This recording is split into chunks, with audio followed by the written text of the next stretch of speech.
Saya ucapkan selamat datang ke My News TV channel. Sebelum kita meneruskan video ini, sila pertimbangkan untuk like dan subscribe channel ini. Terima kasih.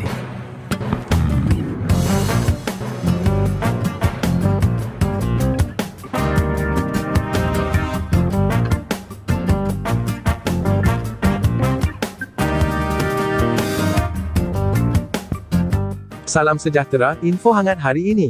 Politik Sabah, SD tak cukup, kedudukan Haji G perlu dilihat dari sudut perlembagaan, Syafiee. Januari 9, 2023 pukul 5.19 petang. Kota Kinabalu, Presiden Parti Warisan, Datuk Seri Muhammad Syafiee Apdal menegaskan bahawa sokongan 44 ahli Dewan Undangan Negeri ADUN yang didakwa diperolehi oleh Ketua Menteri, Datuk Seri Haji G Noor bukanlah penyelesaian tuntas dalam kemelut politik yang sedang berlaku di Sabah. Menurut Syafiee, keabsahan kedudukan Haji G perlu dilihat dari sudut perlembagaan negeri Sabah selain berkata kewujudan akta lompat parti di negara ini antara lain disebabkan oleh pergolakan politik seperti yang berlaku di negeri itu. Kata Syafiee, akta sedemikian penting bagi mengekang krisis politik seperti di negeri Sabah terus berpanjangan.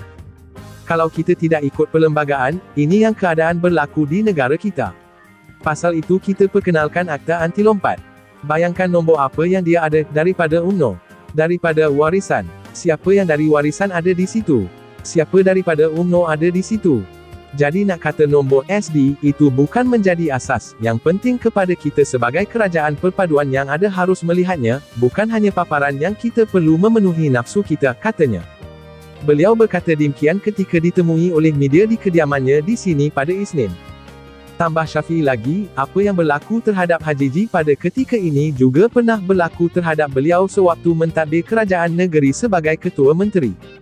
Menurut beliau, akuan bersumpah SD, sokongan majoriti ADUN yang diperolehi dirinya suatu masa dahulu juga tidak mampu berperanan dalam mempertahankan kestabilan kerajaan sekaligus terpaksa membubarkan Dewan yang membawa kepada pilihan raya negeri Sabah ke-16.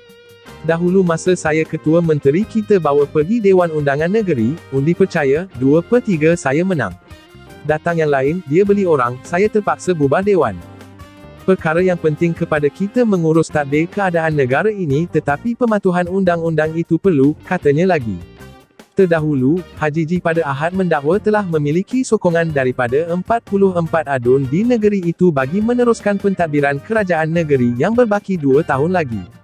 Semua akuan bersumpah ADUN yang diperolehi menurut Haji G telah diserahkan kepada Tuan Yang Terutama TYT Tun Juhal Mahiruddin pada Sabtu. Sekian info hangat hari ini, terima kasih.